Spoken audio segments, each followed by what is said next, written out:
You are listening to Scars and Guitars, the podcast series. My name is Andrew Mackay-Smith, and I hope, wherever you are in the world and whatever you might be doing, you are doing very well. You're about to listen to a conversation between myself and Bobby Blitz Ellsworth, the legendary frontman of a legendary band, Overkill. They are the New Jersey thrash metal pioneers. The reason for the conversation is to promote Overkill's Australian tour through late February and early March of 2018. Let's have a listen to what Blitz has to say. Here we go. Here he is. How are you, mate? I was just going to say, there he is. How are you, man? Good to talk to you, Andrew. Likewise, mate. Yeah, it's my second time talking to you this year, and last time I spoke to you, mate, I mentioned that I was really nervous before talking to you. I've done quite a few interviews at this point, well over 200, mate, but I've been following your career for some time, so I was really looking forward to this chat this time around. Yeah. I remember we talked grinding wheel stuff. You're still in my Skype contacts. Oh, cool. Yeah, cool, mate. It wasn't that hard. I did a search and it was like, boop, it popped right up. I was like, oh, that's nice. It's right in here. Excellent. Yeah. The last chat got a bit of a pop actually on my. So I was writing articles back then, but what I did is the audio quality wasn't too bad because I'd recorded it to a fairly crude iPhone to iPad setup. But I actually released it as a podcast episode as well, and I got quite a few hits on it, actually. Some pretty far-flung places in the Middle East as well. It seems like you got some fans over there. I don't know whether you're aware of that, but I tend to get people listening to my show all over the world. I have no idea how they get in touch with my episodes or what have you, or how they find me, mate, but I noticed yours in particular got quite a pop. Andrew Mackay-Smith, Universal. Fantastic. And did I help launch this? Did I help... Well, you got to share. Is this all about me? It is. It's always all about you, mate. Whenever I'm talking to you, there's no doubt about that. Enough about you. Let's talk about me. Mate, where are you at the moment? Oh, that's great, though. That's a great compliment to what you're doing for the scene, and that's and you know it's funny because you know when we travel the world and you know do European festivals or end up on a cruise or you run into guys in the Middle East and you say, hey, I'm this metalhead from Iran, and I can't believe that you know we'd never have the chance to see you unless we traveled. And you know how cool is it that it actually is a universal language for all of us? Look, I think it is. I noticed that. I think Jello Biafra said it best back in the early 90s when he made a comment about Morbid Angel. He'd noticed on his tours that he went on that of course, he's got fans all over the world, South America, even Africa and the like, but he noticed that he had fans of Morbid Angel turning up to some of his shows, and he made a broader comment about death and heavy metal, saying it was like jazz and that it seems to cross over all social, political, and economic boundaries. Well, yeah, interesting. I mean, it's, for sure, it's, you know, I've always looked at it as adrenaline makes you calmer after you've gotten rid of it. No, you're not wrong. So maybe, yeah, but maybe it's you know that magnetic quality of adrenaline that makes us all feel better at the end of the day when it comes to metal and comes to thrash. Yeah, no doubt, mate. And mate, you are coming to Australia in March of next year, so we're excited about that. I'm particularly excited about that because I'm yet to see you guys live. But what sort of a show will you be bringing down? Well, you know, I think one of the great things about this band is that we're proud to say it's business as usual. It's not that Germans get something different, or Americans, or Canadians, or South Americans, or Mexicans, or Australians. They get the real deal. I mean, if you look at, what show are you going to? Are you coming to Melbourne or Brisbane? Brisbane, yeah, be at the show at the zoo, yeah. Okay, at the zoo, March 1st. Well, the morning of March 1st, the most important show in my life is at the zoo. And Cool. If I take that from day to day, I think that you get the full effect of what this band is about. This isn't about, this is a pain in the ass or that's a pain in the ass. All that stuff's going to happen. That's just life. But when that 90 minutes happens, it has to be over the top. It has to be the most important show of your career. And if you think of it that way, I suppose that's where 35 years comes from. You know, I mean, it's a simple principle that's just applied daily. And it actually reaps longevity. So I think that what we're bringing to Australia is what we bring everywhere. And I think that that's one of the, let's say, endearing factors of Overkill. Yeah, fantastic, mate. And let's talk the grinding wheel again, because I'm going to have different people listen to this podcast episode that tuned into the last one. The album has been out since February, so you've no doubt received plenty of feedback from fans throughout the year about the album. But, mate, where do you think that the album sits in the overall canon of work from Overkill? Well, I think it's up there. I think, I have to look at it from being involved in it as a writer, not with regard to popularity. Now, obviously, it was accepted at a relatively high level. We were playing these songs even before we released the record.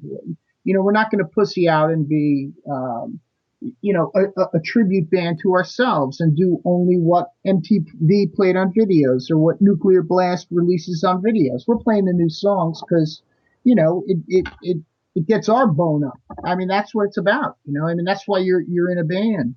But I think that when I listen to it, or my feeling about this record to this point is that we've used, and I may have even said this to you back then, that we got to touch on so many different aspects of Overkill, what makes this band. It's not a one-dimensional or two-dimensional band. It's a multi-dimensional band.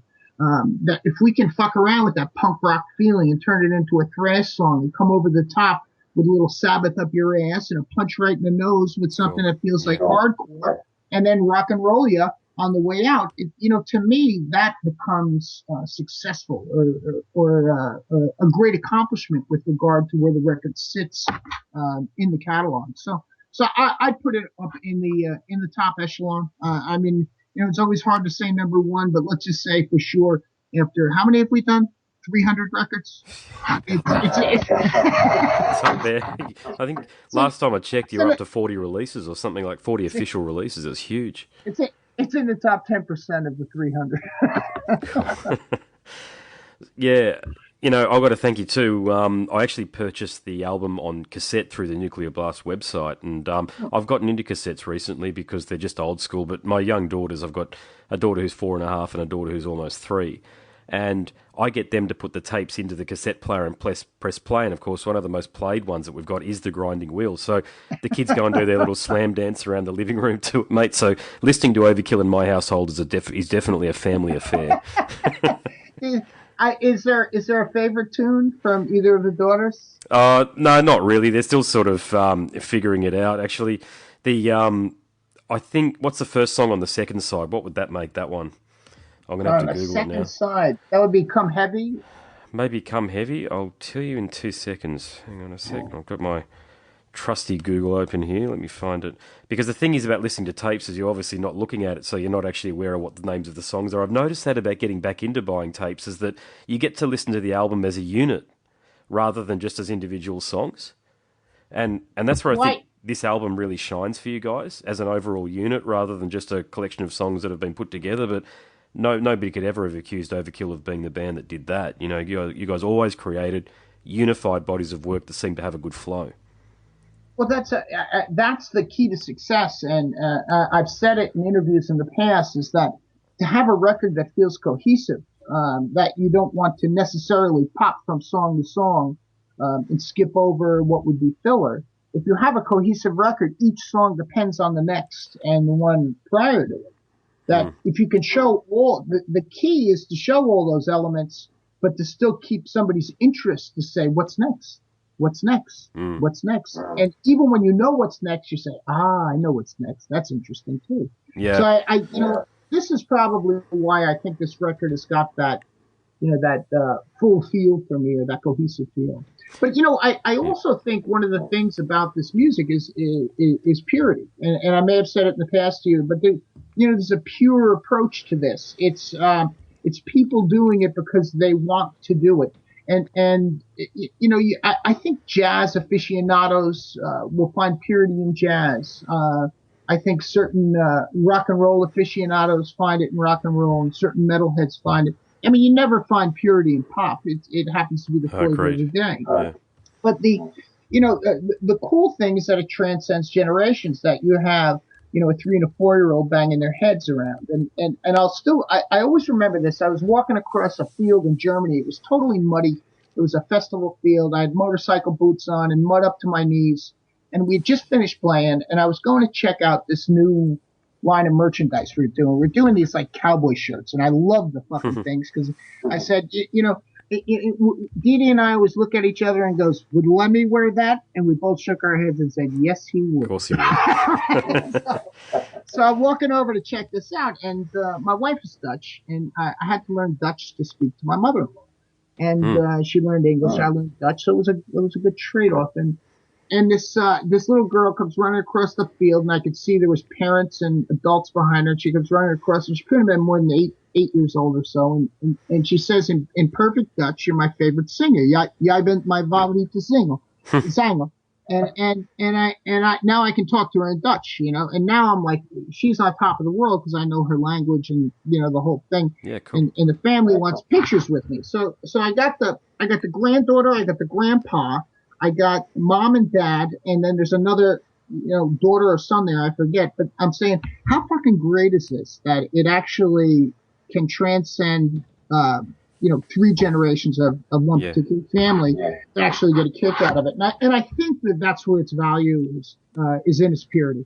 Yeah, no, I agree. Your music is transgenerational. I think what I've always noticed about metal shows here in Australia is you can find 18-year-old girls with Overkill T-shirts on, but at the same time you'll find 55-year-old guys with Overkill T-shirts on as well. You're one of those bands that does cross over big time. So I mentioned that there's that crossing over economic, all sorts of political boundaries, social boundaries and the like, but it's an age thing too, isn't it? Overkill seems to be a band for the ages. Well, and maybe somewhere in there becomes the motivation to continue doing it is that it feels like it means something to, obviously not the masses, but for sure a select minority. And that, that to me is, maybe that's my pride. That I'm part of that select minority. By no means is it an elevated status. It never has been. It's always been. This is music played by fans for fans, and doesn't that make it easier to connect with? And so I always get a kick out of having an opportunity that's a new opportunity or a double dip like Australia. This is our second time through. I mean, that's amazing. I mean, not a lot of people in this world can say that. So it says something for the music and the people who follow it. So just on the music business side of things, you're a veteran. You've been doing this for almost 40 years, unbelievably. And I say that because you've stuck to your guns the entire time and stayed true to who you are. You're still within your own truth, is what I'm saying. Did you watch the American Music Awards last night? I'm sorry, my thing is breaking up. Did I watch the American Music Awards? That's right. Yeah. Did you watch them last night at all? No, I didn't watch them. No. I think Eddie Trunk, who I know you're famously very good friends with, came out and said that a lot of the basically rock was not represented at all. I think Linkin Park were the closest thing that we had to a rock band that was represented, and of course they won the alternative rock category. I think there's only one category for rock in there at the moment. I think Lady Gaga won the pop rock artist, which is a bit bizarre, to say the least, given that there's so many rock bands still out there. But what's your state on the industry at the moment? Because it feels as though with fans, rock and metal is still incredibly popular, but the industry just couldn't give a shit. Yeah, I mean, I suppose so. I didn't watch it, so I can't really give you my feeling about it. That particular awards ceremony. I did see on a news feed I had today that Linkin Park had won something.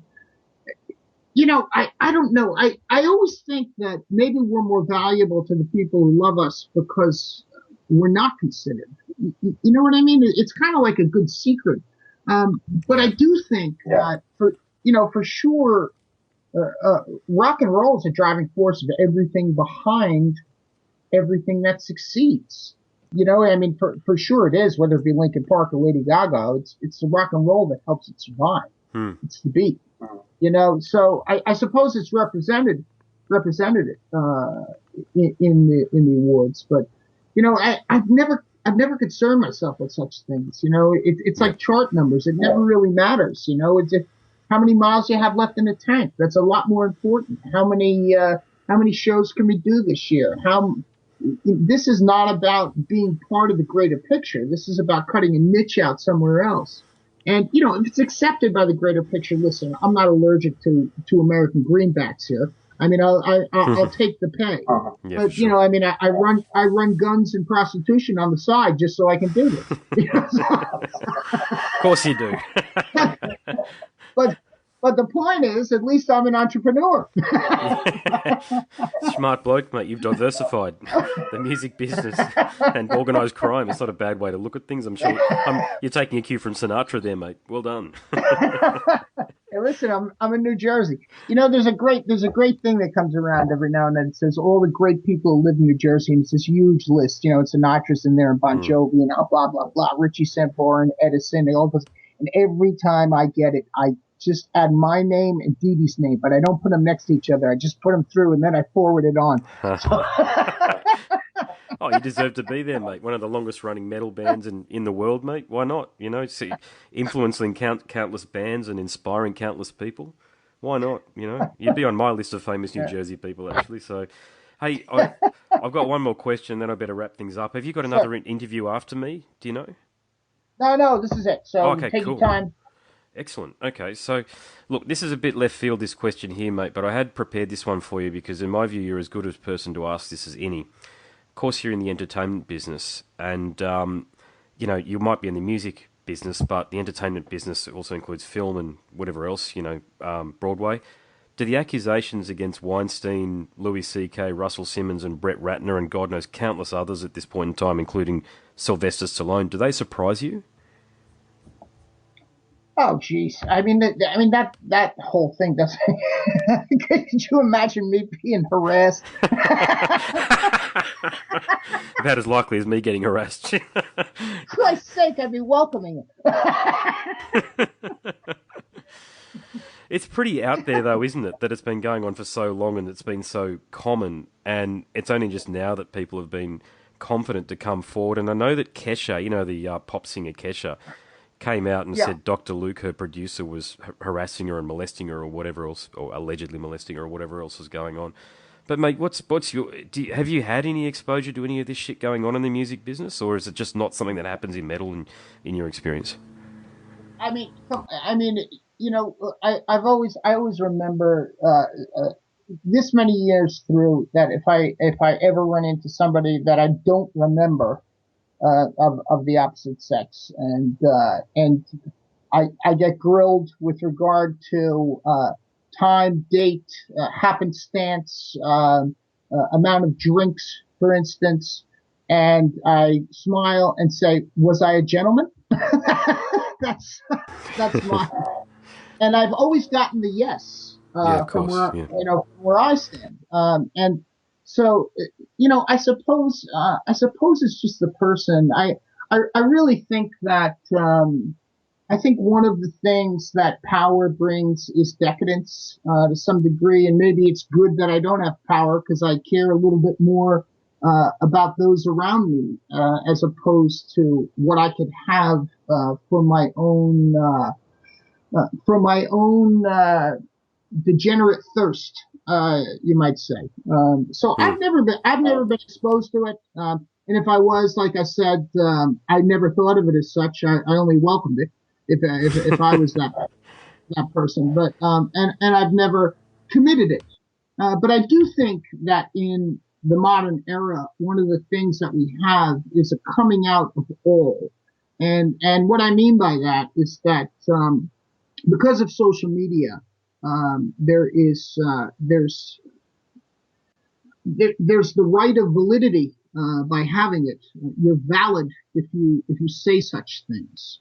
And once the snowflakes fall and the snowball's made and it starts rolling, it gets bigger and bigger and bigger. With this, I'm not by any means saying that accusations are wrong, but I do think at this particular time in our history, it's a fad to bring this out. I think that more and more will happen, and not that they're not legitimate. I do believe that the majority of it is legitimate and should be addressed. But I think that it's a sign of the times that it happens, and because people have such easy ways to communicate at this particular time, and information is so instantaneous that that it just seems to me that it's going to get bigger and bigger and bigger. And I think the music industry and the entertainment industry are probably the biggest leches that are Yeah. out there. So So more shall fall. More shall fall. yeah, yeah. Look. I tell you, earlier in the year, I was talking to Varg, who's one of the guys that's in prison now from Decapitated. You've probably been following what happened to those guys with the girl that was on the tour bus with them. All four guys have been charged with various degrees of rape. They're held in, I think, Washington State. I think it is. They got transported or deported or something from California. Not deported, but they got transported from California to Washington State. Now, I spoke to him for a good 25 minutes or so, and 5 minutes of that was dedicated to us talking about the ins and outs of dropping our daughters off, our respective daughters off to daycare before the chat got underway. So I've got to tell you, I was surprised as shit to hear that a bloke like that, and he was a pure gentleman on the discussion, it was like talking to you, mate, with all due respect. It was a wonderful chat that I had with him. We talked about all sorts of different stuff. He was very polite. Fast forward 6 months, and he's in prison for, an alleged rape. So there are these things that are out there, and to your point, the trial by media thing does sort of kick in very quickly. And if he was my mate, I'd have even though I'm not mates with him, I've only had one discussion with him, and I've followed his music for a period of time. But I have a very hard time believing that he's the same bloke who did what he's accused of, as well. So I hope that, with these guys in this metal band Decapitated, that there is a fair course of justice for them, and that justice will prevail, not just who's got the most amount of money to throw at a decent lawyer. I would be comforted in the fact that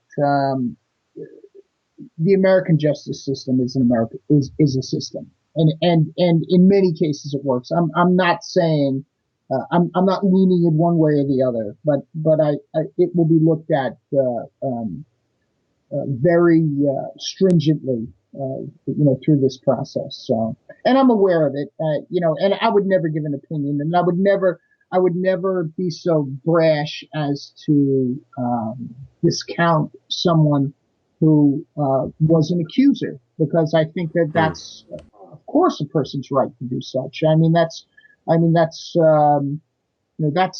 a hard thing to do. I think, especially if you're the victim, or at least the alleged victim. So, yeah. I would just say let justice take its course. We make mistakes like other countries, but for the most part, we're pretty good when it comes to this. It's not just a slam dunk because somebody said so, yeah, or the other way, where it could be the absolute opposite. Yeah, we're totally misogynistic. We're not either. So let's see what happens. It's hard to give opinions when there's victims involved, because very much so. Yeah. Yes, I don't want to, and again, I just want to repeat, I would never discount someone who's considered a victim's accusation, because if they are a victim of something, then the right thing should be done. Yeah, for sure. That person, first and foremost. Yeah. Yeah. Hey, just a bit of a different question now. I know Jason Bittner's been in the band for about a year or so now. How's he been going for you? Yeah, he joined. We gave him a call on a tour we had done in February to the U.S. And he talked to his wife for 5 minutes, called me back and said yes. Eddie Garcia was filling in up until that time, and Eddie was temporary by both of our accounts, ours and his. And Jason has brought a bunch of snot to the band. He's got a great energy on the stage, off the stage. He fits in great. He has the same sense of humor as us. He's relatively from our area. He used to hang out when the band was loading in his hometown when he was a kid, going to I think he was going to Berkeley School of Music. He would show up when he had free time with drumsticks in his pocket and mess around with Tim Mallory's drums. So he's been a long-standing friend of ours. He's played with us in Los Angeles when he was out there for a convention. He sat in. So he has a history with us. So him just walking in was just the right fit for us. So he's added this whole kind of this kind of tense energy to us. What makes Overkill work behind the kit is that it should seem as if the train is coming off the tracks, but it never comes off the tracks. Yeah, And yeah. that's the idea. The train is run away, but it never actually crashes. I think that was the only thing we ever said to him. And what do you guys want? We want to make sure the train stays on the tracks, but it seems like it's coming off the tracks. So Jason's been a great addition, and has always been a great friend. So there was, at my age, at my time, my tenure in this, I don't want to tour with people I don't like. I mean, that's just as simple as it is. I would rather play with somebody I like than somebody who comes in and says, this is the way it should be done, and you guys are this, and you could sing better, and you could play guitar better. I'm not interested. But Jason's not that cat. He's one of the boys, and there was practical jokes being played on him that he came back with a day later on whoever did it. So that's the way it works.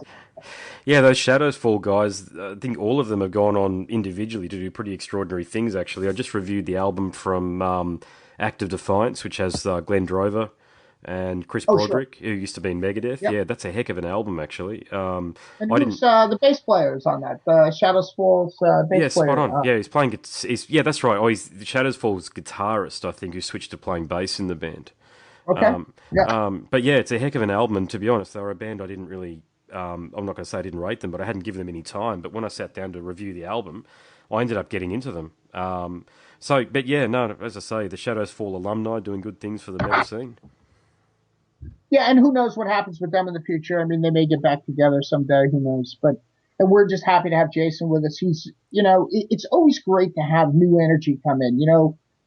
He was doing Flotsam, and he was doing a great job with them. And we never, it wasn't that we didn't consider him. His name always was around, even when Eddie was playing with us. But the point was, we're saying, do you go in there and mess up their formula? And we gotten to the point where we had to make a decision, and we just said, it's up to you. If you'd like it, it's not about an audition. It's about you just sliding into this. Yeah, and cool. He was all over that. Yeah, and he actually knows more Overkill songs than Overkill. I mean, he can pull stuff out of his hat that he's just learned the entire catalog, and I have to go back and revisit some of the songs that he already knows. So it's pretty cool to have somebody who's such a machine behind the kit. Yeah, wicked. Mate, last question. If you got time, you okay if I ask you one more question? Yeah, bro. Niall, how was the tour with those guys? That would have been a cracker to watch, actually. I was kind of hoping that you'd bring that tour down to Australia, but mate, the tour only finished a few weeks back. How did it go?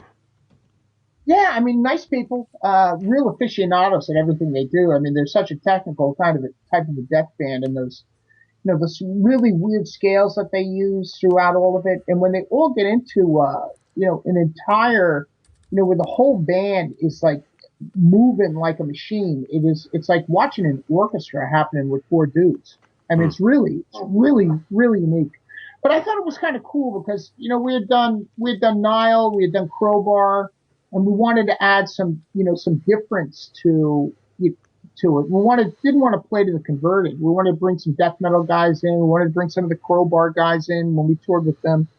But the Nile tour was real successful. I mean, big rooms and many of them totally full. Yeah, sweet. Well, I can't wait for you guys to tour Australia. I'll certainly be at the Zoo Show. I'd love to catch up and have a beer with you, mate, if it's at all possible. I mean, just call John and just have him leave you a pass so you can by and say hello. I mean, it's not an issue with me whatsoever. I mean, we're easy to meet. We're not, and it's usually there's usually a ice chest of cold ones sitting right there. So. Yeah, wicked. No worries, mate. All right, mate. Well, until then, all the very best, and hopefully catch up with you then. Nice talking again, Andrew. No worries, brother. Okay. All right, man. You are listening to the Scars and Guitars podcast. My name is Andrew Mackay-Smith, and that was my conversation with Bobby Blitz Ellsworth, the frontman of legendary New Jersey thrash metal pioneers Overkill. Thank you so much for listening.